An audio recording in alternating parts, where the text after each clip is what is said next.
All right, so we're here with Caleb Hageman. Is that how you say it, Hageman or Hageman? Hageman. Caleb Hageman, or as Jay Cutler would say, Caleb Hageman.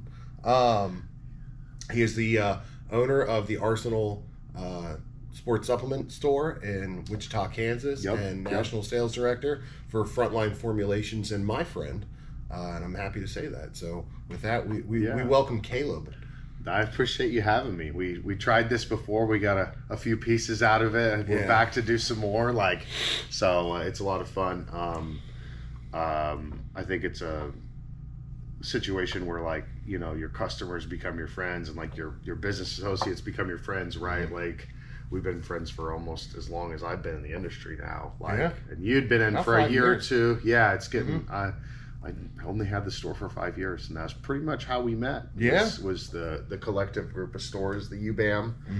I just pretty much kind of went the first couple of years, we were cool, but I had never got to visit, and so when I finally got to visit, it was all of a sudden I'm here fucking 8 times a year all of a sudden. So it's a lot of fun. But yeah, man, I just appreciate you and having me, and really just all the stuff we've been able to do together. When I think about it, we've done a lot of different things together, really since I started. So it's increased with your travel budget as well. We've been able to come out travel budget to come out frequently, and but where it all started for me is I just loved ingredients and supplements, and I really believe in the products, at the store and at the brands. Not every product at the brand is something that I formulated, but the guys have made a lot of good stuff even before I ever came there at Frontline. Always fascinated by what these ingredients and supplements could do for you. And so as I was bodybuilding, and long story short, I basically got a DUI when I was in college, and I woke up the next day and was like, man, I hate how I look. I'm really not enjoying my life. Drinking is not contributing in any positive way. It doesn't help my relationships. It doesn't make me any money. It's not setting me up for success. And I just kind of was like, man, what things should I be doing that are going to improve that? And so going to the gym seemed like a logical thing to do. So for me, it was a no-brainer. So I just committed. I was pretty much still in the drunk tank, the holding tank, and I just said, when I get out, I'm going to make some changes. I'm going to go to the gym 5 days a week. I'm going to, start improving how I eat. I'm not going to drink. And I was scared. I have an addictive personality, and I'm addicted to work now, probably, but I wouldn't know what that's like. Yeah. So I said, man, I got to figure out how to channel this correctly so I don't have these problems, and because I was ashamed. I had gotten some tickets for, racing the cars and stuff like that before that, but I had never gotten, what could have been a felony, right? Or worse. I was I'm a criminal, and I'm taken away from society, and I need to figure out how I don't put myself in this position ever again. And put other people's lives at risk by drinking and driving. So I committed that I wasn't going to drink. I committed that I was going to go to the gym 5 days a week, and from there I just kind of was self-taught for a while, and I signed up at a gym where they were able to kind of help me get started, and it was a little kind of gym that specialized in rehab, and was underneath a hospital, and actually the same hospital where Lila was born, funny enough. So they don't have it anymore. They got rid of it, but it was No, the gym. Dude, what's going on in Wichita? No, the hospital's still there. It's a great place. They were great to us, and with Lila's birth and everything. But the health strategies, it was a little gym there, and some really good memories there. Worked out there during college for 4 or 5 years, really during college and a few years afterwards. And when they finally shut it down, I was pretty sad, because that was where I learned how to lift, and so that has a big had a big impact on me. Those guys there did. So but really ended up pursuing bodybuilding just recreationally. Went from 200 pounds to 300 pounds in about really 6 to 8 years probably total, is what that took, while working full-time. And I ended up doing I would side hustle at the bar and do bar backing and bartending and security and a little bit of everything. And like I would work 6.5 days a week basically, and I would still bodybuild, and I was able to grow. And just some of that was through enhancement, but I believed in using the supplements the whole time. And like I always like found myself asking, okay, like what's the next step to like improving the performance, and like, you know, do I like GDA and meal timing and all these like intricate things. The further you get into like improving your physique, like, and that becomes, well, for me, it was all I cared about. So like I was always locked in on that stuff. And so all those things that we sell at my store, like I believe in all that, and that's really what got me started. So after that, like starting the store, you know, and starting to network with people, and I went to some events and got connected with some great people early on. Got connected with Jay, got connected with Guy Cisternino, and I mean a ton of different like higher level industry personalities because of Paul. You know, I mean, well, how did you get to a point where you decided to start the store, and then how did you start the store? So starting the store came about from just like I wanted a different selection than what was available in our area. We have some tenured supplement stores, and like I just wasn't like, I just wanted to try I thought I could do, there was space for the store type that I wanted to do. I felt like there was space in the market for it. Right. So we're still here 5 years later. Yeah. So there's been some space. We've made it. Carved your little. Yeah. Well, I mean, we got told we wouldn't last 6 months, and we're on basically year number 6. So like we're getting close. We're closing in on it. We're at 5.5 years now. So When did you open? May of 19. Okay, so you actually opened 3 months before I did, because we opened our store in July of 2019. And I just had like a pro shop prior to that. Yeah. Well, that counts as me. Yeah. I mean, we didn't know. I mean, we had no idea what we were doing. Opened up a store in kind of the like outside, a little outside of town, like, and just wanted to, just didn't know.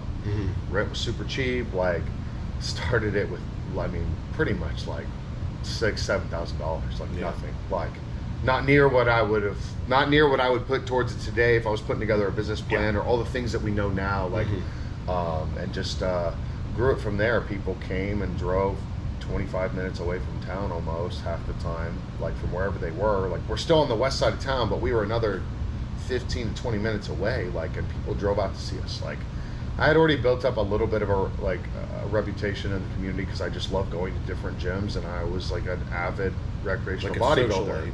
Yeah, I'm very social. You know my thing. Social, the social butterfly. Yeah. The social the thing. industry butterfly. But yeah, just love connecting with people, and just the gym was my place, and I went to different ones. I still have memberships at most of the gyms, like, even though I don't go as much right now with the stage of life we've been in with Lila. You know, it's a whole nother. Yeah, it's a whole nother thing. Yeah, throw an infant in the wrench, and it is. Your time management has to become. Yeah, well, and your priority levels change, right? Like, and you're not thinking about going to the gym. You're thinking about, like, how do I provide for my family? How do I be present as a dad and as a husband, and like, you have great relationships with them, and like, and kind of other things get set aside for a while. Well, you figure out what that new balance is going to look like. For me, my work includes the travel, so I travel 50% of the time, most months. Like, sometimes it's a little more, and sometimes it's a little less. Like in the winter, it's less, you know. So, but yeah, starting the store really just came from thinking that a different option would work, and that I was just really passionate about certain brands, and like no one would carry them. And of course, as soon as I opened, then everyone started carrying them. So we didn't. Funny how that works. But I had no background. I had no formal like store training. I had no store system experience. I didn't come, you know, from the side that the partners of Frontline, like, they came from that total nutrition and 5-star side, like, where they had it. Some of these guys came out of the complete nutrition model, like, where they had prior training. They had prior training and systems. They knew exactly and, like, how to set stuff up. Yeah. How to sell. So I have none of that. Yeah. I just wanted to help people. Yeah. And so that's really the like, basis. I have shelves. We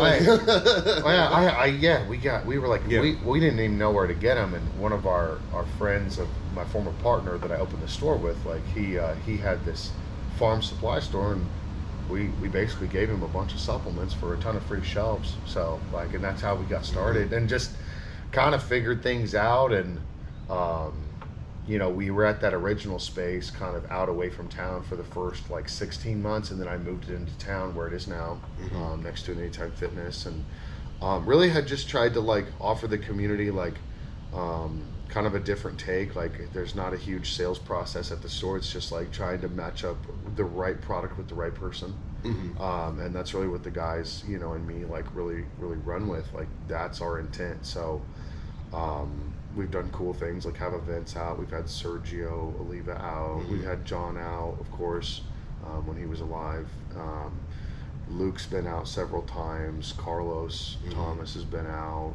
Jay's been out. So, you know, we've done some events, like, you know, and you've been building up your event report too, like, so like you know what those can do for people when they have that experience with you. And I believe in giving people that experience. So it's been harder to do with the way, you know, the last 2 years have been with, you know, kind of with the economy and inflation and stuff and people's pocketbook getting hit hard. Yeah. Those events, people don't realize how expensive the events are expensive, but people, you know, are spending less because we're a discretionary income category, and that's just a fact. So how do we reach more people, and how do we make sure that we stay top of mind and be essential? We can go on to that later, but yeah, so just want to provide different experience in Wichita for people.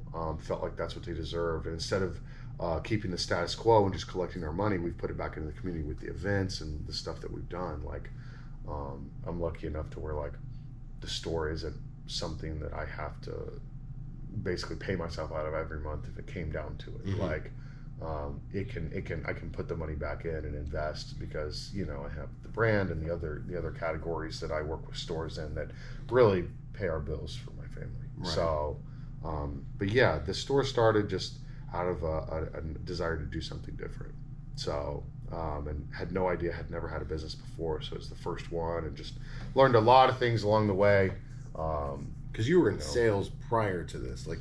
Yeah, so even through having the store, I still had a sales job where I would sell aviation fueling equipment. So like that got me familiar with being on the road part of the time, and I still was on the road when we started the store, and even when I took sole ownership of it after the first year and bought my partner out, like still was on the road half the time. So I managed basically a sales territory of Kansas, Nebraska, Iowa, South Dakota, and I did a lot of different things, but mostly aviation fueling equipment, and then like some industrial sealing and gaskets and stuff. But I've always loved the aviation industry, and in Wichita, that's everybody's bread and butter. But like my take was different.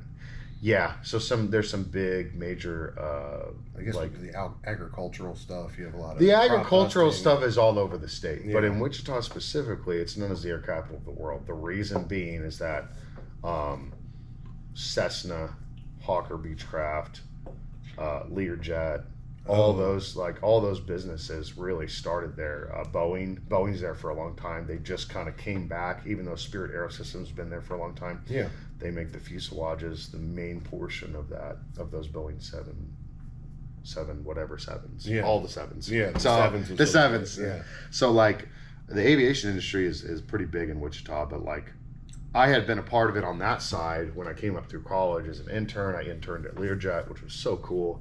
And so being out on the floor, Learjet's the only, it's called Bombardier now, they got bought out, but they were one of the only places that you would be able to walk out on the ramp, and the airplanes are going back and forth and being moved around. And so like being out on the ramp for me again, selling the fuel systems was really a lot of fun. And because I could walk out on any airport tarmac anywhere, and with good reason, and like, it's also not. I imagine they're done. Hey, Cam, just come on down. Yeah, so like, there's some places where you'd have to go through some security procedures, but a lot of these small airports, like, you show up and you work with the FBO, you know, the guys that offer the fuel and the services to airplanes directly, and that's what I did. Just showed up on a daily basis, and that's where the being out in the field and coming in person started. Yeah, was in that portion of the job, and so just loved coming out, solving problems for people, giving them other resources, and kind of like set up the model for like how I don't really sell. Like my goal is really just build a relationship and offer whatever help I can. Right. Not just sell you XYZ product, like, but say, hey, like, dude, like, I have this product, this other product in this other category is blowing up. Like I see it in these places. They have the same model as you. Like, here, let me connect you with them. Like, even if I'm just doing things like that, like connecting you with something else that, I think is going to have great value for you. Like White Rabbit, for instance, like with your foot traffic, I think it's going to do very well. Like it's done very well at my store. Some of the other guys I work with, like, and so like, I just want to bring stores as many tools to improve themselves, whether it's if they need a system, then we're happy to come in and help teach part of a system to them, like the one we run at Southern Nutrition, if it's like other just like little tools, like if you need wrist straps, like if you need like just things that people don't always think about and they could be missing sales on, like anything that we can do to add to your business, like I feel like that's my job. Like, and then like the other needs, like carrying certain products in certain categories, like that takes care of itself more. Like I'll talk about it, but like I'm not going to say like you have to buy this or die. Like I just don't have that approach when I work with people. So just providing resources is what I feel like my job is. Like I don't know if I'm necessarily qualified to teach people how to run a store like the best, like because everybody's market is different and business model, but like I've seen hundreds and hundreds and hundreds of stores, so like I have a good idea of what works well in most cases and can offer some value, I think, in almost any area that someone might have a question in that's either newer or just you don't know what you don't know sometimes. Yeah. And so like even just like plugging them in with just a resource for any type of knowledge like that, or having our guys that are super experienced at Southern get on the call with them and kind of like walk through like what the thought process is, because a lot of times I think a lot of people in our industry open a store and just are like, I'm going to open this and hopefully it works. And it's like, you have to come with a business plan. I did it too, right? Like, and I did that. Like, here's a store, it's open. Yeah. Come buy stuff for me. Exactly. Like, that was what I thought it was. And that's not the case. Yeah. And I think that if you have a good reputation in the community and you work hard and like you'll get some sales. You'll get some sales, but like if you don't have a plan on how to reach people, how you're different, like and all the nuances that really like help people make that decision whether they're going to give you some trust and come see you at a core level. Like, I mean, if you're not marketing on a regular basis, like all the things, like I hear about stores opening up and sometimes I'll talk to them and it's like, hey, like how many demos did you do this week? They're like, well, I did one recently, and it's like, that was a month ago, bro. I'd be trying to find a place to go all the time. Like that's where the guys that we see success having are, they're out there all the time. And I was talking with a store owner recently and just talked about how you're always marketing. You're always marketing, right? Like doesn't matter where we're at. If we're at the gym, even if we're working sales, out, is always be closing. Yeah, I mean, 100%. So you're always marketing, and I think you're always recruiting too for your community. Yeah, like not just employees, but like community athletes, the whole thing. Like, and so you're basically on deck. Anytime you're in public, you're on deck. So like, my buddy called me Johnny Bravo for a while because I only wore, right before we had like different colored T-shirts for House of Gains and like different styles of apparel and stuff. I only had black T-shirts with the House of Gains logo on it. That was all I had the money to afford. Every single day, that's all I wore was a black House of Gains T-shirt and black gym shorts. Yeah. And my buddy was like, "Dude, you're literally Johnny Bravo," and I was like, "Yeah, but everywhere I go, somebody sees my logo now."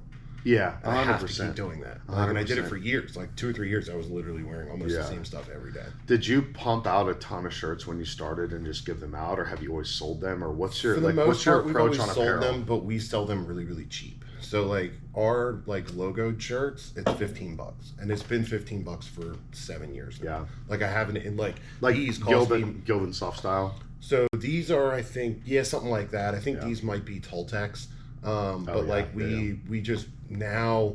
We just produce more because before it was cheaper to buy T-shirts in smaller amounts, but now so I could sell them for $15, but now they cost way more to make than they did 5-6 years ago. But our volume has increased, so we're really at about the same price that we were 7 years ago. You're just buying 100 instead. I'm just buying instead of buying 50, I'm buying 350, 400, something like that, and in different colors. So my volume has increased, so my price is down, so I still sell them for the same amount. Like we just don't. No, we give away shirts too.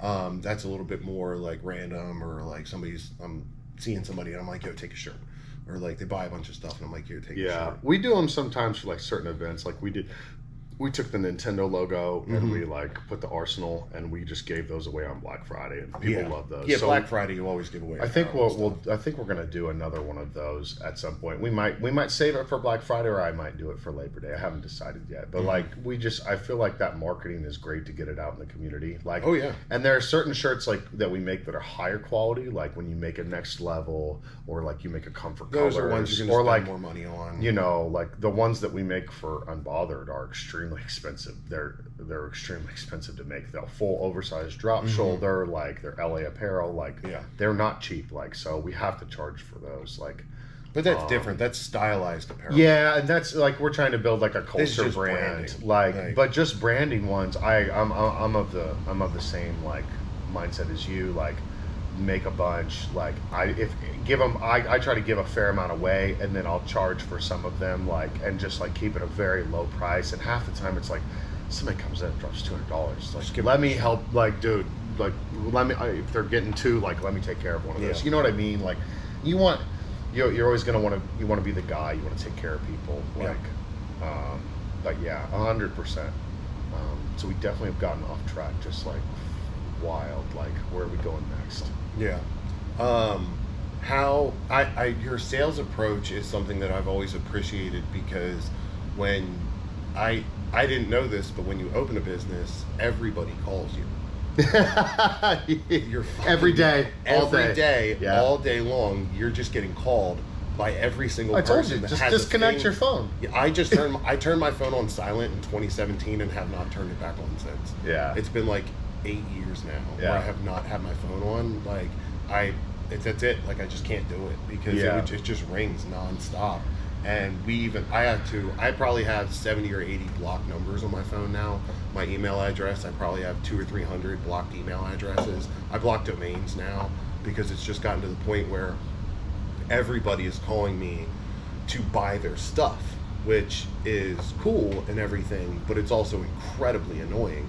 And the salespeople that I enjoy the most and end up getting the most from me is the ones that provide solutions or are there to help or add to my business. The one thing that I think that a lot of salespeople get wrong when they get into that position is they watch a bunch of Jordan Belfort videos, like, and they do the hard closes. They watch a bunch of videos from Andy Elliott, and like you can't walk out of here without buying, bro. And you're like, dude, I get it, but like I have to look at the numbers, and like I have to see if this makes sense. And like I've had people try and hard sell me, or like we talked about pestering, like a fucking phone call every 3-5 days. Like it's annoying and it's not helping your case. Like, I like how you've done it over the years, which is, hey, I have this stuff. I think that these 2 or 3 things would fit your market, and if you can, that would be great. I'll send you some samples. Here's the pricing. If it works, it works. If it doesn't, it doesn't. And that's an approach that I like because it gives me the opportunity to be like, okay, I can look at it now. Like, you're giving me the time to look at it. That's the main thing a lot of guys don't realize is you don't have to, like, if you shove it in my face and don't give me 5 seconds to think, like, I think there's I'm not in need of your shit. There's several points in that. Like, I think there's a way to be politely persistent. That's what I call it. Like, almost all my customers know this, but like, unless we're super tight or like you like, I've assessed that you need more calls from me than once a month, you're not going to get them. I have a whole country to cover. And like, if you need me, I know that you'll call me. Hey, like, I need this. Cool. Like, and the other part of it is like you have to, like, I think it's my job to like I said, provide resources. Like, first and foremost, how can I be of service to you today? That's always been my thing. I talk about that a lot. How can I be of service? Being of service, like that whole thing. Like, what can I do for you today that simply just helps you? Like, I don't have to benefit from it in this transaction because, like, I know if I help enough people, I'm still getting where I want to go. So, like, I think it's first that's the attitude.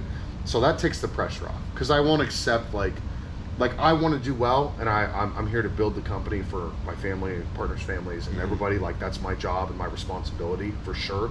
But like, I don't feel the pressure of, if I don't close this, I'm not going to die, because there are so many opportunities for us. So, and not every fit is the right fit. So my job is to come in, provide value first and foremost, plant the idea, and this is also why we come out and see you in person. So like, I'm not going to plant an idea that I haven't really become confident in that's going to work for you. Like, and that's why I'll ask, hey, do you sell this, or do you do that, or whatever, before I position a lot of products like to you, because I want to make sure that I'm not saying, hey dude, have some shit, please buy it. Like, you know, like, and hope for the best. Like, sometimes that is the approach. If you can't visit, you're kind of like, hey, I have some great stuff. This is where we do well in these markets. Like, and this is the customer we think we serve. I don't know if that's a fit for you, but I'd love to send you some samples and see if that works. Like, and it's not a hard, you don't have to be that way, but I try to visit as many people in person so I can make like an educated recommendation and like suggestion on what you should carry.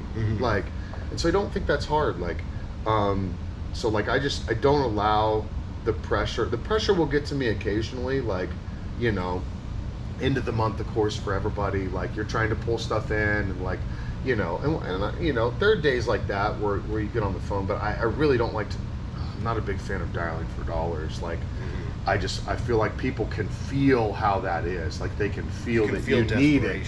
And so like, my goal is to never let that influence how I'm going to work with an account, because when it has, it's been probably less than optimal. Like, it's always supposed to be an organic relationship. You're trying to fit a square peg in a round hole. Yeah, well, you're trying to pressure something that just isn't ready yet. And so like I said earlier, my job is to plant the idea that we could be great partners. And these are the reasons I believe why, like, you know, kind of the approach like varies per person, like beyond our like core values as a brand. We're a buy store owners, floor store owners brand. We work really well in military markets and in retail stores. And we know that we serve those customer bases at a high level, and they come back to your store for the product most of the time. That's always the goal. Always the goal is that they come back to your retail store for the product. So, like, when that's like the general value proposition, and then it's more nuanced on this. Like, hey, I see you have these gaps. I feel like we could help fill them in this, or it's not always an either or product thing, but I could just say, hey man, are you tired of selling XYZ national brand product like this? Like, do you take joy in that? Is that cool? Like, or would you like to hand out samples of a product of ours that's similar, and that you would make more margin on, and you would get sample support, and you probably like might actually like ordering from, like, and having a relationship with, because a lot of the bigger the brand gets, they say, hey, you have to do this to work with us. Yeah. You have to hit this number. You have to do these things. And like, we have some order minimums, and we have a few things like for extras, but like, my goal is for us as a brand is to say, how can we work with you? How can we be of service? What can we do to improve your business and augment the things that you're doing? Yeah. And so like, that's the approach. I think a lot of people in sales, they try and come at it as like that Andy Elliott, Belfort style, like hard closing. Their goal is to just sell me a product. And that, to me, there's so many products out there for me to sell. I look at, like, when I get pitched by, you know what I mean, a company, I look at it as like, all right, is this going to serve me, or am I just serving them? Am I just giving you a credit card to either get you off my back or to test something out? You know what I mean? I'll throw people a bone here and there, but I like to look at, all right, is this brand going to serve my business? And if it doesn't, then there's no reason that I should pick it up. Sure. And that comes in many forms. It's not just margin, because there's brands out there that have better margin. There's brands out there that have better marketing. There's brands out there that have better labels. But as a complete, do I get, you know what I mean, one, good margin, two, reorders from customers? Like, do people buy it and then come back for it? Like, what's your retention, like, lifespan on these? And is also like, is there a good rapport between the guys that I'm cool with, like, as far as easy to talk to, not annoying, general knowledge of the industry, the direction of the industry, the direction of their brand, knowing where their brand is going is huge for me, because I want to know, like, what's the brand's lifespan in 2 years? Like, where do you guys plan on being? So that, and also from guys like you from Frontline, because the, you know what I mean, the founders of Frontline own multiple retail stores. They own like 11, right? Yeah, 11 Southern. So it's like they also had that background from Total, Complete, and 5 Star, so they understood how retail works. Because a lot of brands that'll hit me up, like, and they're like D2C brands, and they are marketing brands, which a lot of times do have walk-in traffic. They can, yeah. They can, but it's usually only 2 or 3 SKUs max. Mm-hmm. They're not, the rest of their brand is not going to sell. But also, like, if I have a question about, like, because we're expanding, like, we're not, like, House of Gains has 1 store, 2 stores, working on 3. So it's like, what is there any information on the upper level that I could tap, like with Defined Brands? They put out like a whole packet, like Google process. Drive. The system that they sent over to me for free. They were like, hey, you guys do a lot of business with us. I think you're going to do well in this industry. Here's the program that we put all of our franchisees through. And it was just given to me. Yeah, and I'm like, I didn't amazing value prop from them, bro. It's like a 3-hour course that you go through, and it's just an amazing amount of information that I looked at, and I was like, oh my god, I just learned so much, and I did nothing to earn this except for sell product that I was already making money on. Yeah. So the ability to call someone, especially a brand owner and a sales rep who owns stores, who understands, like when I say, hey, it's Monday, I'm not going to be available until after 2 p.m. because I have 1,000 fires to put out from over the weekend. Like, yeah. Or understanding, like, hey, we're in the middle of this process.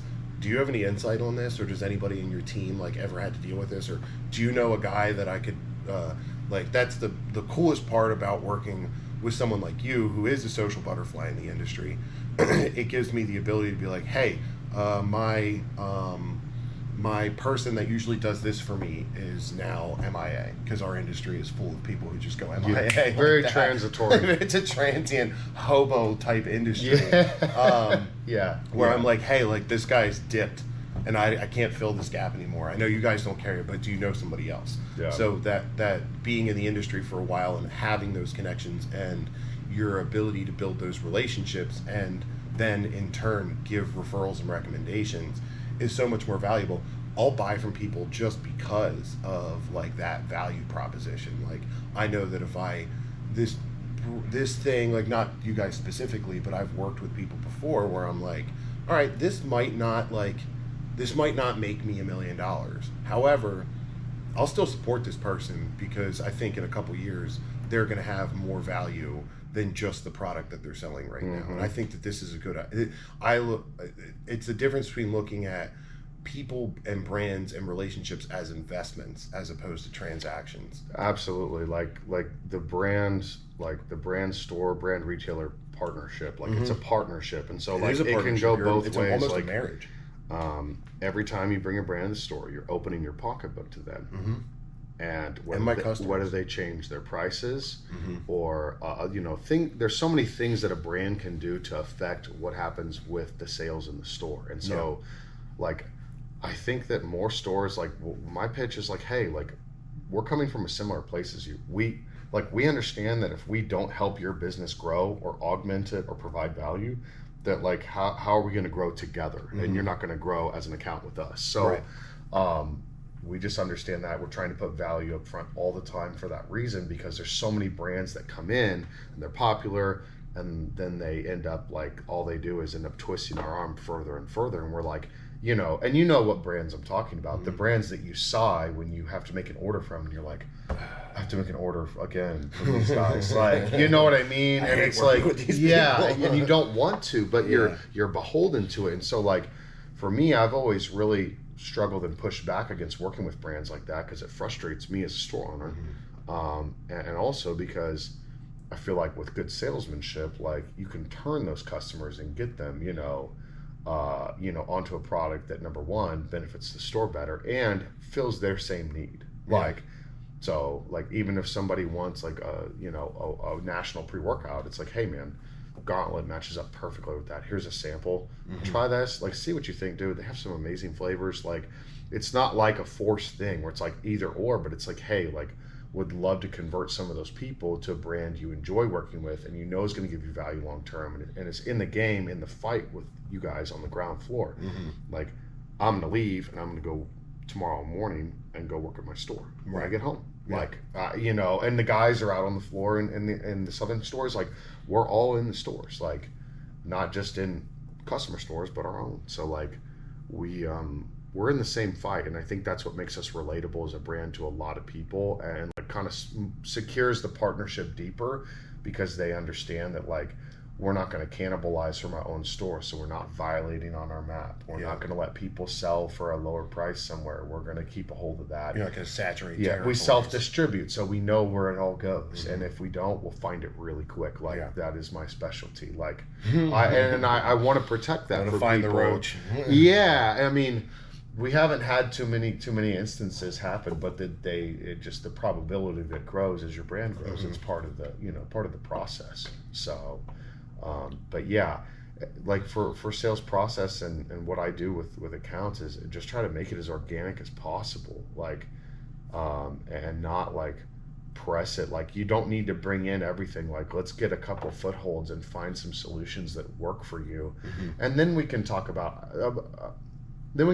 consolidating some options possibly, because a lot of brands like focus or don't focus and have way too many things on the shelf for their size of the store. Yeah.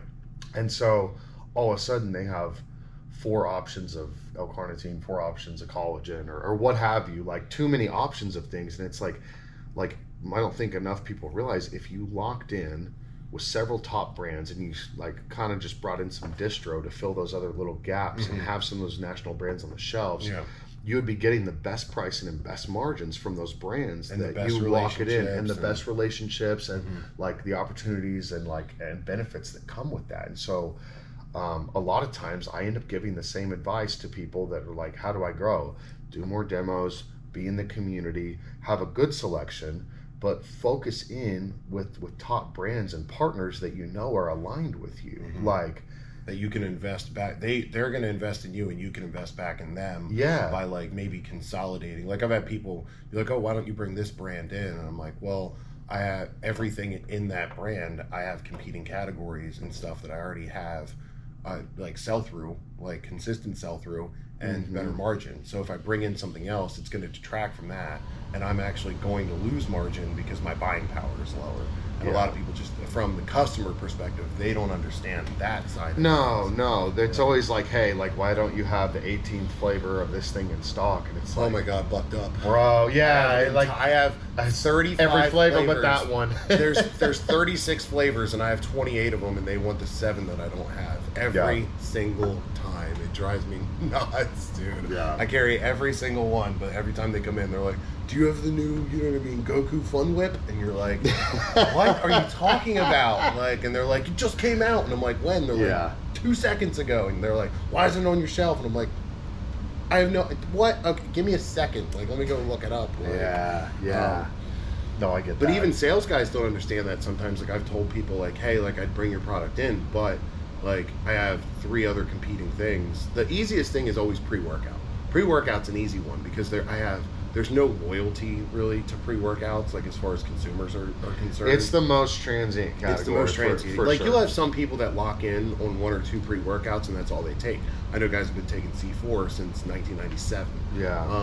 But for the most part, it's a category that, because even I own stores and I own brands and I own pre-workouts, and even still with me, I'll be like, I don't feel like taking my own stuff. Like, I'm going to take somebody else's stuff, and I'll grab a pre-workout off the shelf. I think we're at our core, like, we all love supplements, right? Yeah. Like, so like, we're always wanting to try new stuff and like see that, and so I'll do that with brands. Like, if a brand comes to me and I'm like, I don't know if this brand will work, but how about I try a pre?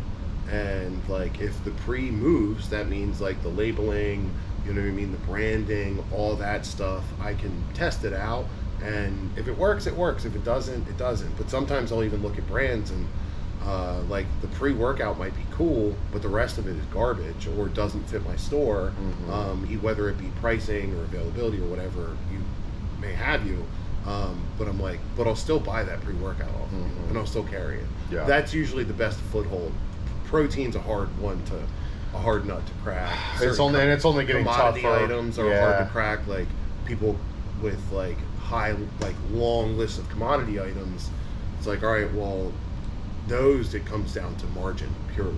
Like, Yeah. as far as commodities, like if I'm going to get creatine for this price, but I can get here for $2 cheaper, creatine's creatine. So if there's no difference between them, I'm going to go with the one with the better margin. And that's where buying into brands also helps a lot, because if you're scattered between 20 brands in your shop, you're not going to be able to get as better. You're not going to put together 20 Pos. Like you're going to have to put all these POs together. You're not going to get price breaks on anything. Whereas you could probably cut that number down by a third at least, and consolidate some SKUs. Like, you know, there's some one-off stuff that's like hanging around where companies had like one great product, or like the one thing that they specialized in, and like you're like, dude, like same pricing, like just bring it in with me and see what happens. You know, just give it a try. You know what I mean? Like, I think I've sold a lot of a couple of our products like that way, like that I can think of, and that's not always the approach, but sometimes it's like, hey man, we already have steam, like you're already getting great pricing, like why not try it at least and see if the customers like the flavors or whatever is different, or you know, sometimes there's no differentiation. It's just like, hey man, like here's your options, do this or don't, like, but so that's also it's a sales method. I don't want to call them tactics, because when you say tactics, it sounds like tawdry. But that's a good method of like get in the door with one or two things, show the value, and then down the line be like, hey, we have these other options that might fit you. And that's only experience that you get from traveling different stores and seeing how all these places, that's the value add that you guys have, is nobody really does. Like, very few guys are out there. It's like in the you field. And 4 other guys in the industry that actually go out and travel stores. That's pretty much done at this point, which gives you such a unique. Who else comes out to see you? Who else are we talking about?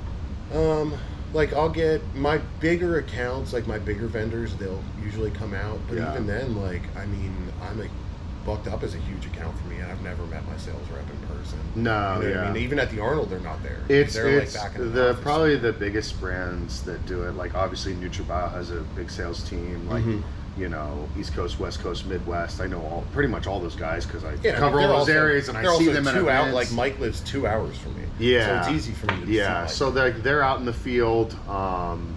You know, I think you know, who else? I probably get more because I'm on the East Coast.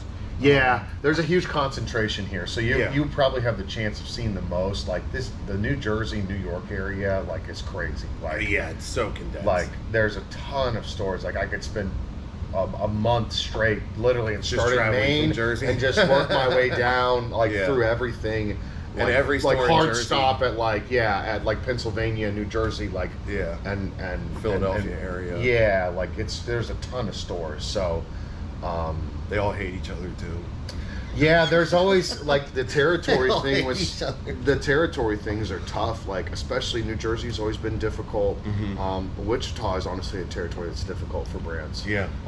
Like I've known that ever since I opened the store. Like I don't wish to be divisive, but like by nature as a store, we are a divisive element in our market, so like can't help that.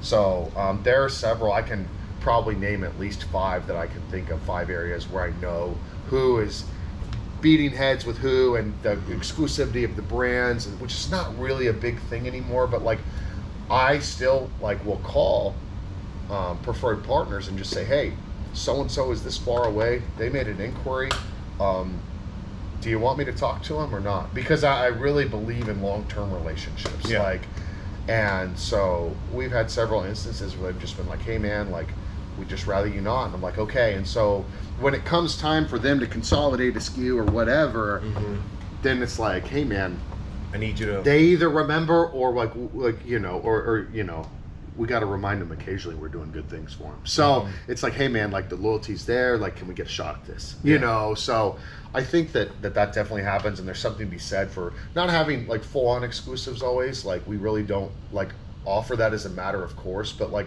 when somebody builds up a relationship and a rapport with me, like if somebody opened in one of your markets, it wouldn't even be a question. But there are some where it's like if it was 25 plus minutes away and they called, I'd be like, dude, are you okay with this or not? Like, you know, and so I think that's just part of having a good relationship, is having that dialogue like immediately, because I know people that just take BOs, period. Like, and they're like, and some brands are big enough to do that.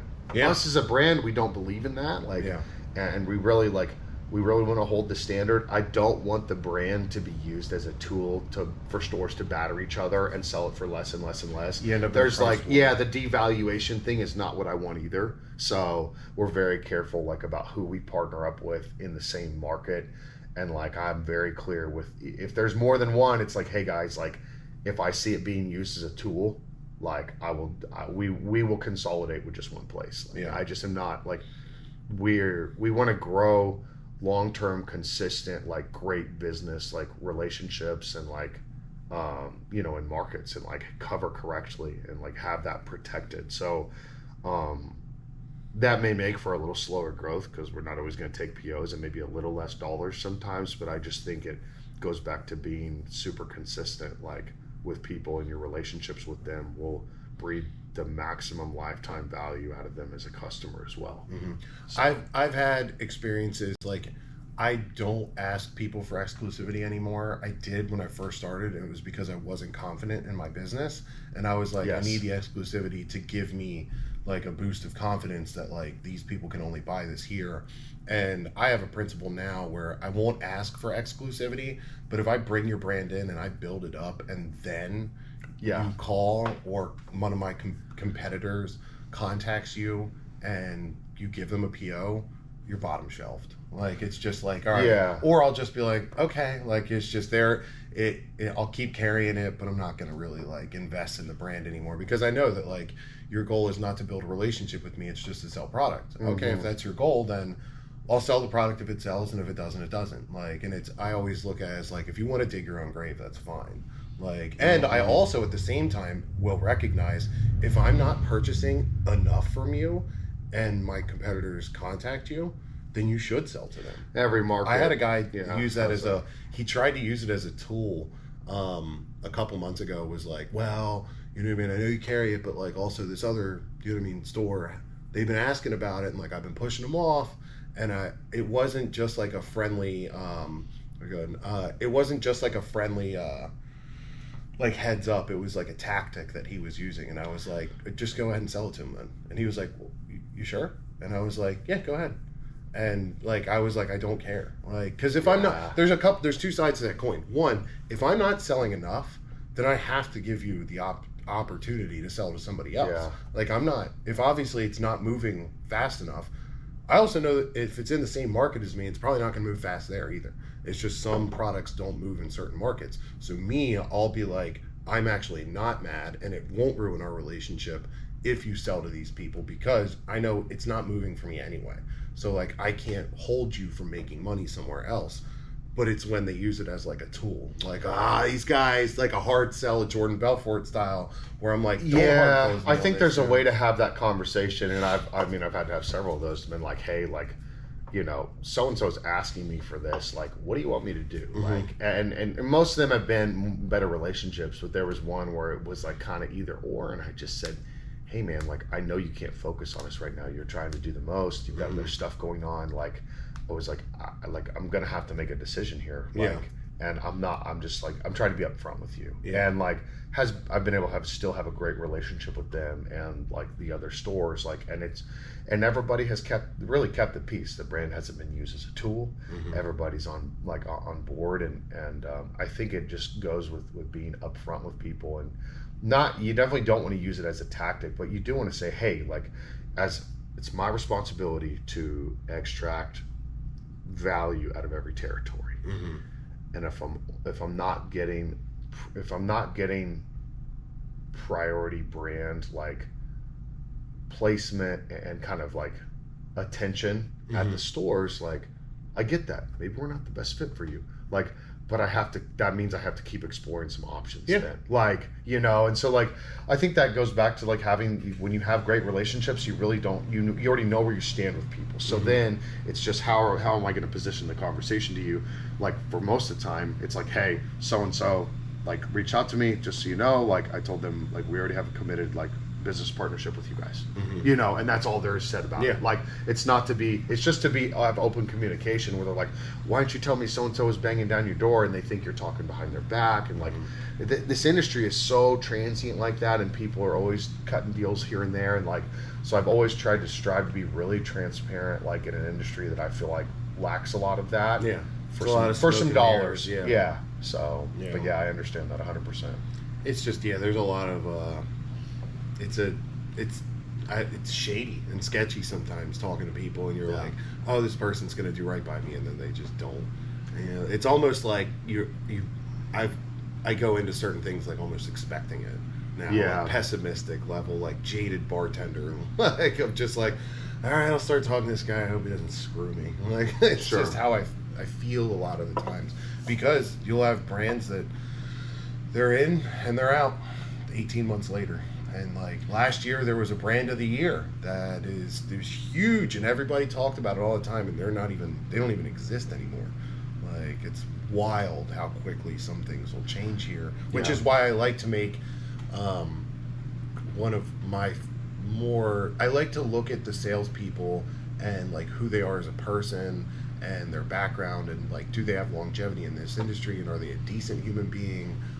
Are they trying 20 different things, or are they actually like you said yesterday, are you in the industry or are you out? And that gives me a better idea of whether or not this person will still be there. Because I mean, when people switch brands, sometimes the brand that they used to be with, I don't order from them anymore, and I'll go wherever they go. You know what I mean? So if you left one brand and go to another brand, I really wasn't necessarily loyal to that brand. I was loyal to the salesperson. Like, now I'm carrying this brand from the other brand because they already know our relationship. So it gives me, I already have that solid in. That definitely happened for me when I moved. I was unsure how it would go when I did move from Granite to Frontline, but like, we added 100 accounts the first year.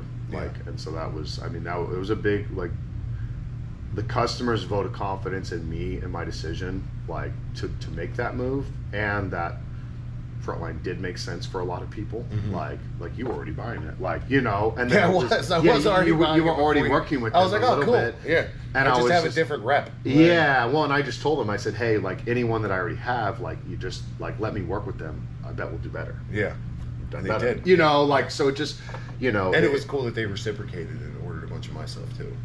Oh yeah, I think we want, which is not a prerequisite of mine that people. No, and some people get hung up on the swaps and stuff, and I just call it mutual support. Like, I want to try stuff and see what works, like, and work with people, like, and I'm like you, like, I try to try anything once that I feel like will make sense, like, and the guys are a little more like they keep it very like condensed what they do order in the stores, like they're very like, you know, there's a lot of defined brands in the stores, there's a lot of Frontline in the stores, like, you know, and we bring in a few other things, and there are guys that we know are going to bat for us at their stores with the brand, and so like they look at that and they do want to give mutual support back. It's not a dollar for dollar thing, really. Like some people, I know people that will literally like order the same dollar amount that you ordered from them when you do that swap, and it's also not good business because it doesn't make sense, because if you're basing your like, you need to base it off of what works. Like, and not like what you want to like flex or show as like, you know what I mean? Like, this is what I'm. It's a superficial relationship. Yeah, you're like, dude, just if it works in your store, it works, and if it doesn't, it doesn't. Like, I've had accounts order from me once and then never order from me again because it didn't work in their shop. And then I still order from them because I'm like, it's not going to change. If I can make money off of this and if my customers like it, then of course I'm going to keep doing it. And I'm not going to shade you because it didn't work for you. You should stop. If it's not making you money, dude, don't order from me. What the hell? Like, I'm not going to tell you that you should try and fit a square peg in a round hole. Do whatever you think is best for your business, and I'll do whatever is best for mine. And if we can meet in the middle, awesome. That's perfect. And if we can't, okay, figure out a way for you to make money. I'll people want those dollar amounts to match up a lot of the time, and that's just something like childish. It just doesn't always make sense. Like, and you're talking about like if I'm already selling you Frontline and you're doing well with it, like, and it's making you money and we're providing value to you, like, you know, number one, I don't know any of this stuff. It's not my business. I have my store, and like I will support people out of it 100% when I can. You can only do so much because you have one store in a crowded area. And the other thing is, it's like they have a model, and all of us are in different markets, so different things work for, you know, different stores. Like, so when it comes back with an ask, it's like, dude, like, we've been doing X amount. Like, if we've tried it and it hasn't worked, like, it's like, dude, like, you're gonna put this on me? Like, if you do, I mean, I'll relay the message, but like at the same time, like, if you want to drop it, then okay. Like, you know, if you don't need me, then I truly don't need you, because it's not a long-term partnership. Then. Yeah. We're not really in it together. It was really just, let's share some money and swap it and stuff like that. And I just we've had that happen a few times, and that's okay. Like, it's just very circular. I feel like it doesn't get anybody. Well, I mean, yeah, if you're depending on swaps to move your brand, you have a problem that's deeper. Way deeper. Yeah, like your brand, if it needs to move on its own merits. Well, that's the same reason I don't like hard close stuff, is because if your brand is only moving because of hard sells or swaps, then it's not moving organically. So the longevity of the brand, if there's no organic like reach, if there's no organic customer acquisition, organic retention, then it's all just a house of cards. Mm-hmm. And the moment that those things stop, all the sales stop too. Yeah. So it's like, I see those things as like very short-sighted tactics. And I'm like, if that's what you want to do, that's fine. I really just don't see it as like, I'm in this for 20 years. Like, this is what I want to do for the next 20 years. Like, I want to lead into my 50s, and then, you know what I mean, figure out, I don't know what I'm doing for, like, I'm out. Like, I'll start selling things off to people then. But I need to know that, like, the people I'm going to work with are going to be here for a little while, because it's very annoying to, like, you're going to have to change stuff up. I mean, like we said, like, Claxon was the top of the mountain last year, and they literally don't exist this year. So those things are going to happen. As a general rule of thumb, though, I try not to. The industry is like that, you know, and I think it comes back to like some of these brands that are extremely popular. Like, some of them are very well run, and like some of them are not. Like, and it's kind of crazy what can happen for some of these guys, even like. So, but yeah, I mean, I picked up one of their hats the other day. It's gonna go on my supplement shelf, like, because somebody had a couple, and I was like, dude, can I get one of those? And he's like, yeah. And I was like, this is a collector's item. Not to be a dick, like, no, it is. You know, I have like, I mean, somebody's probably gonna buy that from them, I would assume, but I don't know. Maybe it's like the third time it's happened with Claxon. Yeah, I don't think it gets saved. No, I was hoping somebody would buy the IP, because the labels and everything, all the formulas are cool. Yeah, you just need somebody to revamp it. Yeah, but I don't know how that's all bankruptcy stuff. We'll see how it all that's good. I'm sure Bischoff is gonna have to sell it to somebody. That's gonna be a bitter fight for a while. It's gonna be months, if not years, before that drags out. And then it's like, what's the point? Like, is this really worth recycling now? Well, how long? It goes back to the "are you in, or are you out" thing. Like, how long can you not be present in the industry as a brand and try to reinvent yourself? And like, you know,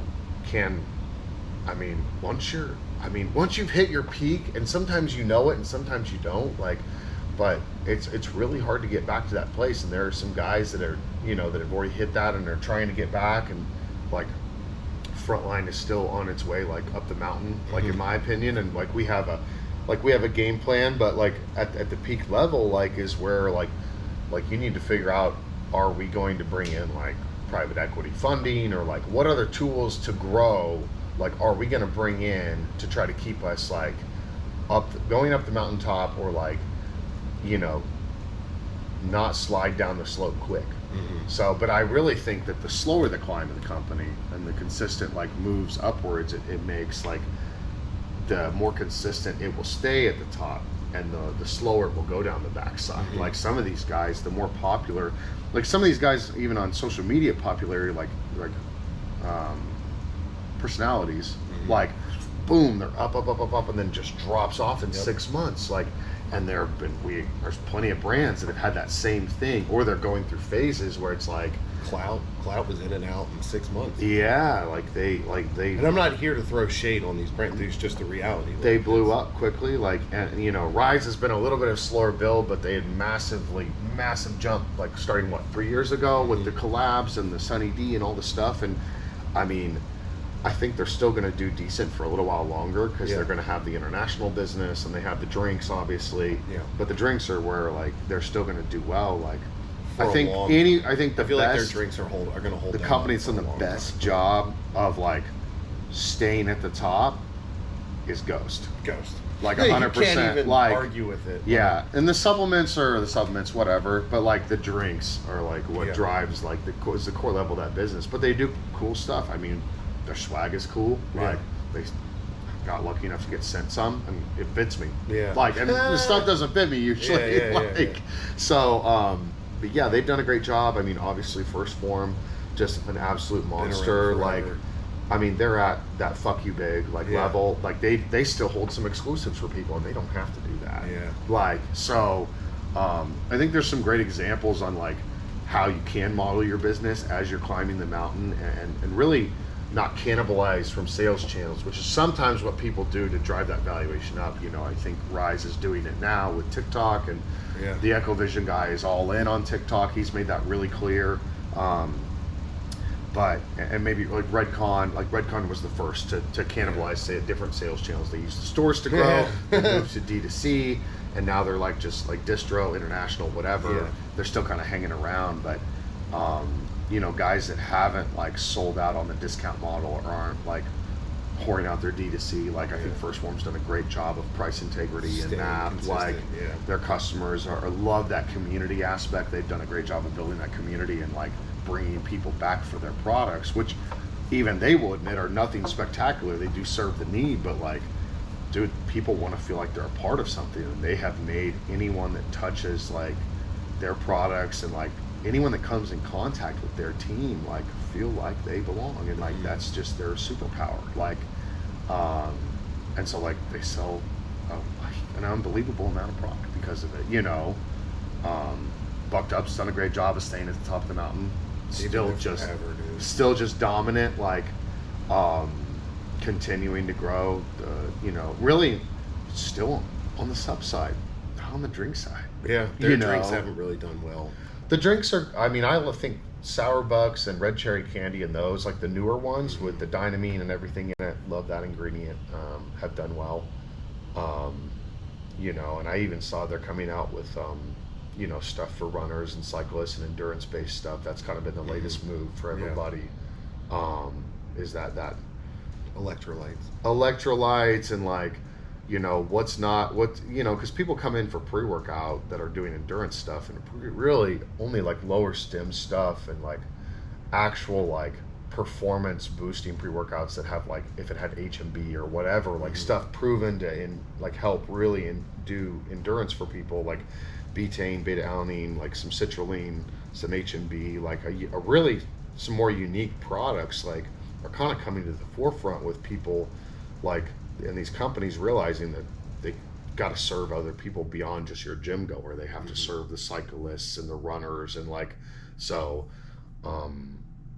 Bear Performance, stuff like that, like where it's not really like targeted towards the actual fitness industry. It's like these subcategories. That stuff has been wellness. Like category. Health and wellness, like quality of life, that's a target, but like these endurance sports are really becoming like a supplement target now. So, and I think like as far as the current like state of the industry, if you're not like starting to pick some of those things up and reaching out to those customers, and I think you're missing the boat, because like some of the best customers that we have or that in the industry that I know are working with those customer subcategories like already, and seeing like in a year like this year where a lot of people are flat or probably not growing or even down, a lot of guys are down, you know, the guys that are up or the guys that are flat, the guys that are fighting for everything that they're worth are finding niches like that to exploit, and that's how they're still winning, you know, or their market hasn't topped out, or they're new enough to be okay, like they haven't hit their ceiling yet, but like mature sets of stores, you know, guys that are out there fighting every day and like doing the demos, and like they're basically working twice as hard and making less money just because of the way the economy is and all the other factors affecting our retail channel, you know, not just people's direct to consumer, but like TikTok as a channel. Amazon was really hurting, but I think it's going to pull back with all the testing requirements now and not going to hurt quite as much. But I see that testing requirements and the cost associated with that kicking, I mean, it's going to kick a lot of the shit brands out for sure. Even mid-tier brands. But even mid-tier brands, like it's going to push like at Frontline, we will not keep all of our SKUs on Amazon. So we're only going to test certain ones and keep them on. And I think that's a great... The high flyers, the stuff. That's a great tool for, like, you know, explaining to retailers, like, hey, like, not even all of our SKUs are available on Amazon. So, like, you know, for people that have been worried about that beyond, like, we control our map and, like, we've done these things to make it very secure. And like I said, our goal is always that somebody comes back to your store to buy the product. Like, that's always what we want. But with so many stores and people moving around and, like, changing jobs and markets, especially with a military base where, you know, of customers, they're always getting transferred and moves and trainings and this and that. So they may encounter the product once and love it. And Amazon or our direct consumer channel might be the best way to reach them after that. So, like, we can't apologize for that customer and serving them, like, but we can do it in a responsible way so that it doesn't cannibalize from your stores and our stores and everybody else's stores that we work with or will work with. So, but yeah, there's a lot of factors this year that have all kind of coalesced to create a storm that is really putting the crunch on retailers, like, that are not, like, stepping up for their customers. Like, if you're sitting behind the cash register and hoping that things go well, you are going to struggle. Like, I just don't, like, there are very few people that are not going to struggle in that position, in my opinion. Yeah. So you have to have a severe competitive advantage to be able to just sit and wait for people to come and buy from you. Yeah. I'd say, I mean, I'd be interested to see a lot of your input on, because you see different stores, and like me, I've been to them in Florida and Texas, but not really anywhere else in the country besides up here in the Northeast. So it's interesting to see the state of the industry from, like, a sales guy's perspective. Like, what stores do you see doing really well right now? What stores do you see maybe not? You don't have to throw names out there or anything. Yeah, I mean, throw whole models under the bus or anything like that, because some of it might be just you know, because the economy is shifting right now, and but also, like, with how stores market and their demographic that they market to, like, what have you seen in the industry that, like, doesn't seem like it's probably not going to work anymore, and what do you think is going to work really well in the future? So there's obviously some markets that still are being cherry picked out there. So there's some, I mean, I think I've attended 4 or 5 brand new store openings or store reopenings, or somebody acquired a store or whatever. There's still people, there's still people opening stores. There's still people that believe in the model. And like I always say, I think people want a person to solve their problem and go talk to in person. Like, I don't think that's ever going to change. I don't think an e-commerce channel can provide that help, you know, or that connection that people want. I would agree. I think that the big difference that we've always tried to do at House of Gains was, we're not just like a place to have a business transaction. Like, absolutely, customers come in, they don't want to talk, they just want to buy and get out. I'm not gonna be mad at you for that. Yeah. But if you have, like, a general question, even watching videos from your favorite influencer, it's not going to be a question answered that's, like, tailored specifically to you.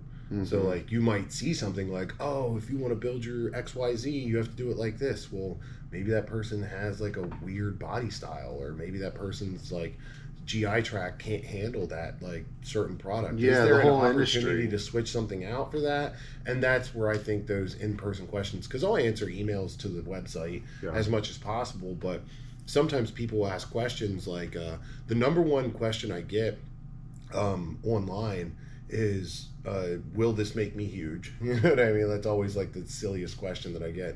But I get a lot from, like breastfeeding mothers, pregnant moms, and stuff like that. And that's not really a question you can answer in email. Like, when somebody says, I have this health problem, and they're emailing me to ask me about it, I don't know enough about you. And like, there's levels to questions that you can get answers for online. They're not going to be as detailed, and I'm not going to be able to make a good recommendation because I don't know enough, and I can't see, like, and people also lie. So they'll tell you that, like, oh, they're in great shape, but if you meet them, you're like, oh, you're 70 pounds overweight. You shouldn't take a high. Well, it's all subjective, right? Yeah. Like, people's how they react to different products is subjective. Well, what their opinion of, like, where they're at in certain, like, what their status is, like you said, like, they could be in shape, like, that's subjective. Like, what's actually in good shape, and like, my digestion's good is subjective too. Like, you know what I mean? Like, so it's definitely, like, you have to have people that see situations like working the stores and be able to speak to those and help people. So yeah, 100%. Well, even if you have something as simple as taste. So some people, like when we ask, when a customer comes in for a recommendation, we'll ask them certain things like, what's most important to you in this product? Like, is it effectiveness? Is it price? Is it flavor? So a lot of times, like if it's effectiveness and price, those are your two main issues. All right, or if it's effectiveness, then price doesn't matter and flavor doesn't matter.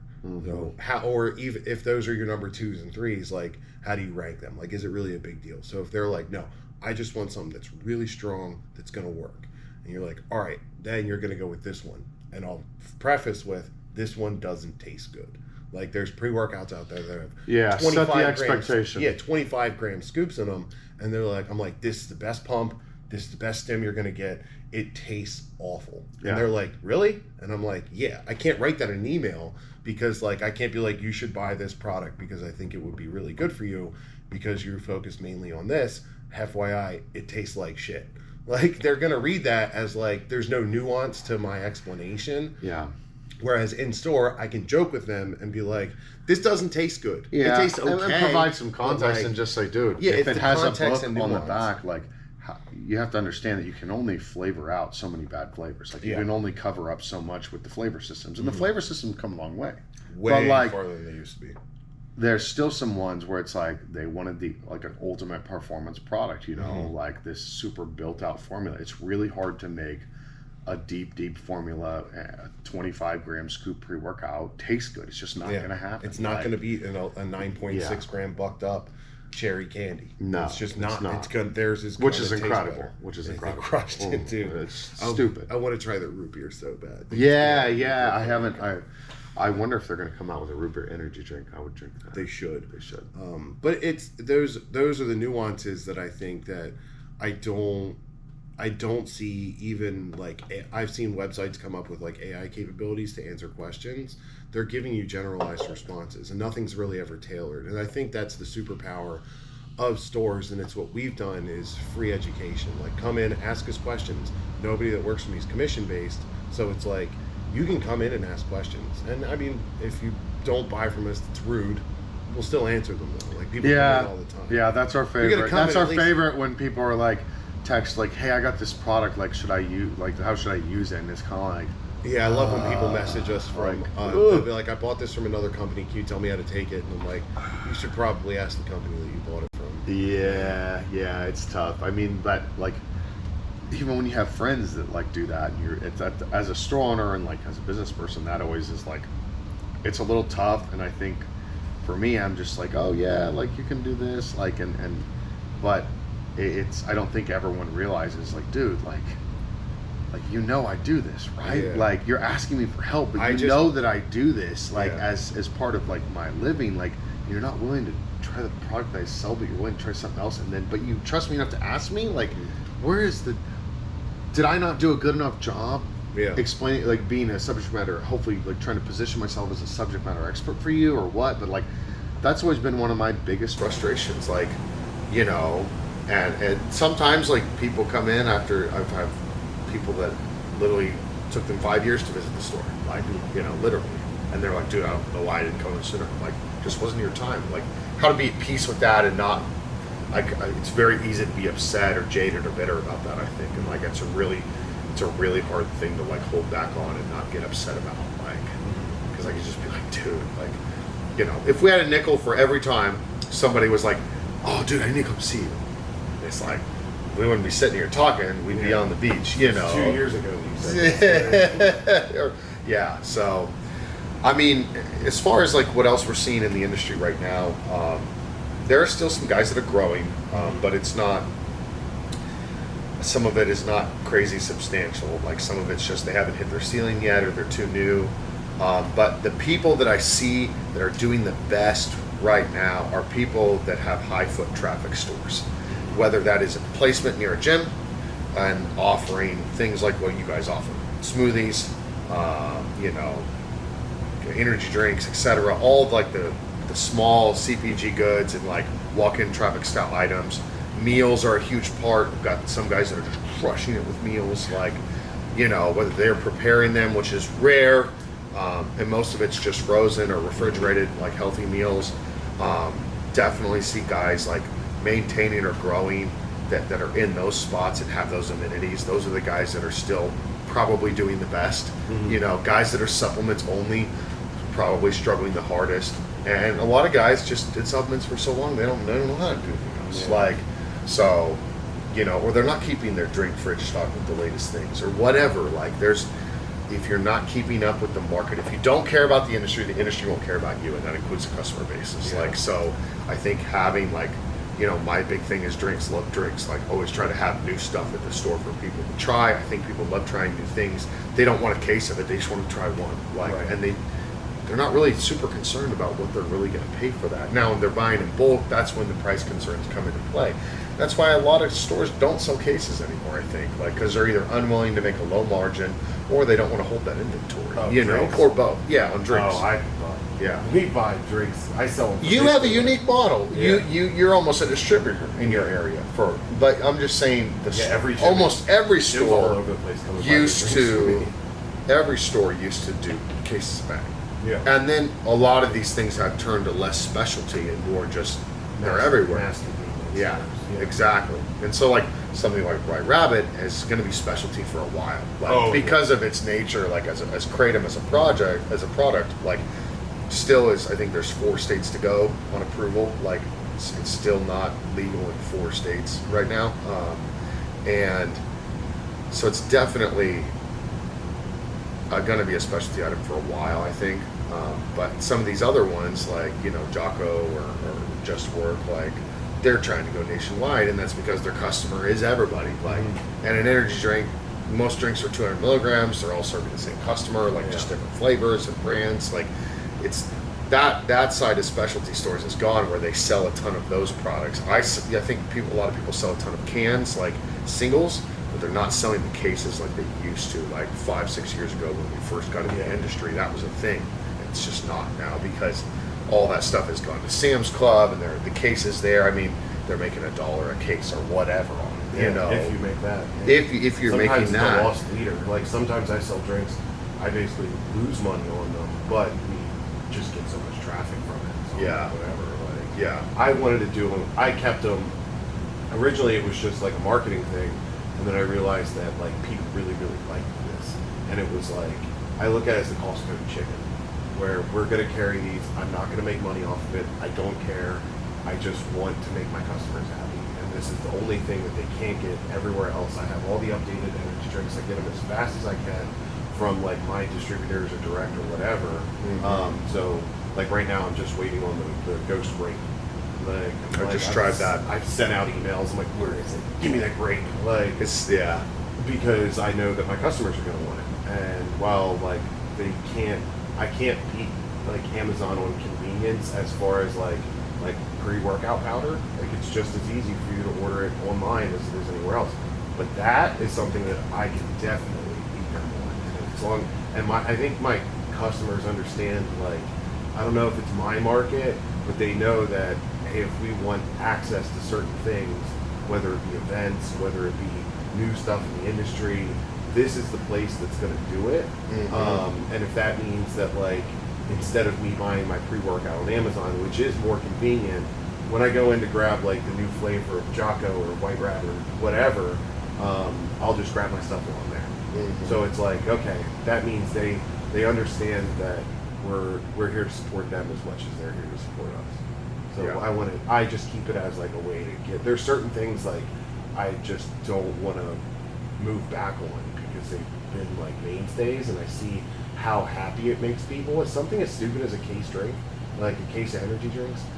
Weird how happy that makes people nurses and firefighters and police officers and stuff like that come in because they work third shift and they want to try the new drinks because they basically live off of energy drinks and vending machines, and the vending machines never have the stuff that they want, so they're coming in to buy it from me for cheaper, and they'll be able to get a new product that they would have had to order a whole case of grape online, and maybe you just wanted one can, so they can with the grape.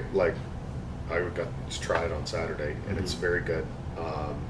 I would say I was very skeptical about carbonated grape juice. Well, carbonated like Welch's has a strong taste on if you're drinking the red grape juice and not the white, right? Yeah. Like so, like does it taste? I've like never that been fake a champagne or fake sparkling wine. You know, like the stuff you get at the grocery store when you're 12. Yeah, and it's like it's sparkling grape juice. I don't know. Right. It might to some people. To me, they did a great job at like keeping that flavor authentic, but it's not heavy. It's light. Yeah. It kind of almost, it doesn't remind me 100% of like the Bum Energies, but it's definitely a little lighter, and they found a way to make it, it's like, in my mind, it's like grape mixed with Sprite almost is what I got out of it. And I just thought it was great execution on being authentic to the flavor as a collaboration with Welch's, like, and still like keeping it light so it could be an everyday drink, because a heavy grape drink is not something everybody wants every day. No, it's the same reason I don't drink Swedish Fish. Yeah. I think that the Swedish Fish collab was awesome. I've had a couple cans. I cannot drink that. Yeah. Like, it's too strong. It's too sweet. It's too syrupy. Like, and now it tastes exactly like a Swedish Fish. It's 100% on point.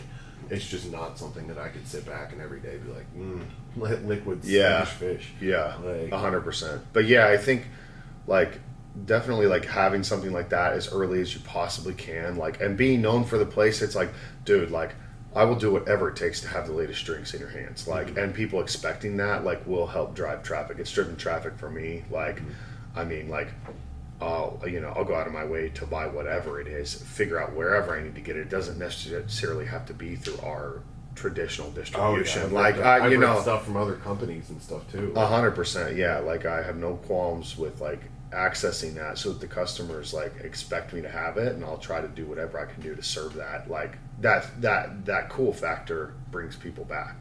Like they know that you're going to have cool stuff for them as many times as you possibly can. Like, they're going to keep coming back to try it, and they don't want to buy a case. They want to try it because they're unsure. Yeah, they just want to try one can. So, but yeah, one's 12 Bubblicious. Some people might, but like that's a tough one. I'm gonna go for 0 Bubblicious on that one. I did like it, but it's another drink where I'm like, one. I thought it was authentic as far as the flavor goes, and I thought it did taste really good for what it was. But I was like, I can't. I'm a 34-year-old man. I can't be drinking bubblegum. What's the top three drink flavors you've been drinking like the last like 2 months? Across the board of energy drinks? Like, what do you find coming to your hand like the most often because you prefer it? So recently, I've been drinking a ton of these Jocko Go's, which is odd because I think they taste awful. Like, they just don't taste good. Like, they use monk fruit or stevia or whatever, and it has that weird flavor to it. But because I like slim cans for a couple reasons. Oh, you don't want 16 ounces? Okay. No, so I like the slims because with braces, like, you're not supposed to drink stuff consistently. You're supposed to drink water. You can have one thing because it takes a while, I guess, for the plaque to rebuild, or the enzymes and stuff to rebuild in your mouth. So they told me if I'm drinking, I have to drink one and then water in between. So I try not to drink the bigger ones. Also, at the same time, like, sometimes I just want a quick shot, and like I don't want to be walking around sipping an energy drink forever. So I like the slim cans. The reason I like the Jocko's is because it's 100 milligrams of caffeine. It's got a decent dose of electrolytes in it and some other stuff in here where I'm like, all right, this is a more So this is like beverage. function over flavor. This is a functional functional over flavor all day. I don't drink this for the flavor at all. Yeah. As far as flavors go, Ghost Cherry Limeade always hits for me, but I'm a cherry limeade guy. Yeah. What's another one? I openly criticized C-Bum, Bum Energy winning brand of the year, because I don't think that it deserved it. I don't think that they did enough. I think the cans are not pretty. I think that it's just a weird beverage. And they do taste great. They've played pretty safe if on a lot of the If them. wasn't on it, that brand would have never sold a single can. Just period. Like, if it literally... It probably would have came and went. If I launched C-Bum right now, nobody would buy it. Well, I mean, less people would buy Less it. people But yeah, I mean, no, I think they played it really safe on the first couple of flavors and went very, very light. Mm-hmm. The only one that I haven't liked from them, well, I didn't like Snow Cone, and I don't like Champion's Mentality. Neither one of those. Yet, no. I like the Cherry Frost is good. Their orange is good. Yeah. I like the orange a lot because it's light in flavor, and I'm an orange guy. Rise, it was Sunny D. like 100%. Like I liked original Sunny D, but they Sunny D. changed the flavoring like on like one of the runs further down the line, and I haven't liked it as much since. Like just not like, yeah, no. But that one, I mean, when that one first came out, that was a go-to for a very long time because it was. I love orange, and they were just dead on with it. And then I felt like I know they changed flavor houses for it, like, and it just was different after that. And I just was like I'm just not feeling this as much, like, you know. But yeah, I think Seabum root beer is the best one to date. So they good. crushed that. So That'd be in my top 3. I've been Just drinking. Works cream soda. If I am in the mood for cream soda, that's the one I go to. Yeah. I don't. Real quick, I'm pretty sure that's either low or almost out of battery. I saw it flash. Yeah, I think it did die. Oh, it died. Yeah. Okay. So it's I bounce around a lot with the drink. Seabum's root beer. What else was really fucking good? I like Ghost Sour Pink Lemonade. One thing that I'm known for in my store for my employees is if something doesn't sell, that's what Matt's drinking and taking. Yeah. So like we have a bunch of NutriBio Leg Day. Didn't sell. It's a great product. It's a phenomenal product. Like the dosages, like everything. It's a great. It's a unique product too. Like, but it's too unique. It's too niche, and it didn't sell. So guess who's taking Leg Day? for For the next 2 months as his intra workout. Me. So like same with like drinks and stuff. Like I mean, I liked one of my favorite drinks was America Energy. Their Patriots Punch is hands down one of my favorite energy drink flavors. Their cherry cola. Oh my god, dude! Their cherry cola, their cream soda. All if they had 3 phenomenal. Everybody always flavors. talks about the cream soda, like, but I just the cherry cola was. It was so insane. good, dude. It was on point the whole time. Somebody needs to make. I mean, so there's not many colas out there. There's an OxyShred one, which is just, I don't know. OxyShred has those metabolic ingredients in it, so it has that pepper taste a little bit almost. Somebody needs to make a Diet Coke flavored energy drink. Dude, like, and the Miami Cola that Bang had was decent, but I don't want 300 milligrams. No, I can't do that. I need somebody to make a great 150 cola or Dr. Pepper, either way. I will say, I have. They have no like real big market share, but that Cranium Dr. Pepper or Dr. Yum. See, I only get cherry out of that. Really? I like the grapefruit one better. Oh, the grapefruit one was so. We sold Yeah. out of the grapefruit already. Yeah. I have to actually hit Jamie up. Yeah, I love the grapefruit, and I haven't. I haven't. I seen the can render for peach rings when I was at the store a little while back. So I'm excited to see how that one tastes. But yeah, I just the Dr. Yum. I just got cherry out of that. Like a very there's a light cola taste maybe just hiding, but very strong cherry. The grapefruit is like a grapefruit Sprite, perfect. Like love that one. So. Yeah, excited to see how the peach rings on that one taste, definitely. I think they'll do better than some other brands that did some peach ring stuff and didn't really pan out well for them. It's tough. I think Drinks are hard, too. Redcon's peach rings turned out great. Yeah. And their Redcon has Cali Splash as well, and that one, the Primetime Punch is actually Strabango obviously was a hitter. Oh my god, that was so good. Strawbango, I think. So the drinks that I'll usually grab when they're not like ones that are, you know what I mean, either about to be expired or whatever. Right now, it's definitely like the Jocko Goes, the Seabum Cherry or the root beer, and then that Strawbango. I loved it. We've been out of it forever now. Yeah. I'm just waiting to get great. Sour Strips is going to come back, I think. Is it? I think That's what I heard. Of it. We got the phase up and phase pop, but we didn't get sour strips. The Phase Lemon Lime was good. The Phase Pop was not good. Yeah, no, phase pop did not so well. Just don't know. That was one where usually it's not just like a personal preference thing. Like I don't like blue raz. Yeah. So if something's blue raz and I don't like it, I'll be like, yo, That's I'm not how a I blue would- raz person. But Yeah. dude, the Phase Pop, I just was I didn't get it at all. I didn't even finish it. Just did not like it. Tried it several times. I always try things a couple of times, but that was one where I tried it with Cameron, and I was like, he's like, I don't think it's good. You should try it and see what you think. And I was like, I don't think it's good either. Cameron's the ultimate energy drink hater. Oh yeah. He loves. He's the flavor king. Yeah. Shout out to Cameron. I could probably check my phone right now, and he's probably like, "I'm just trying this drink. It sucks." Yeah. He's like, Caleb doesn't know what stuff tastes like. That's what he always says. So. We have fights in my store too. Like, when we're like doing flavor testing for like new products and stuff, I'll bring in my one employee, but then whatever his feedback is, I immediately just tell him I don't care. Like, I'll be like, "No, I want you to sit in on this," and he'll be like, "Oh, I like this." Be like, "No, your opinion is." Like, he just always has like, this one's really good and this one's really bad, and then everyone's like, "That one's really good," and he's like, "It sucks." And we're like, "But 9 people just said it's good. You're the one dentist that doesn't agree." Like, just say, why do you not like it? Like, he has just the most bananas flavor palette. Where you're just like, everybody else said it was good, and you said it was terrible, and then everybody else said it was terrible, you said it was good. Yeah. So I don't trust your opinion anymore. Right? Because you're not even like critiquing it. It'll just be like, it sucks. Yeah. And you're like, dude, no, what? No. I get it.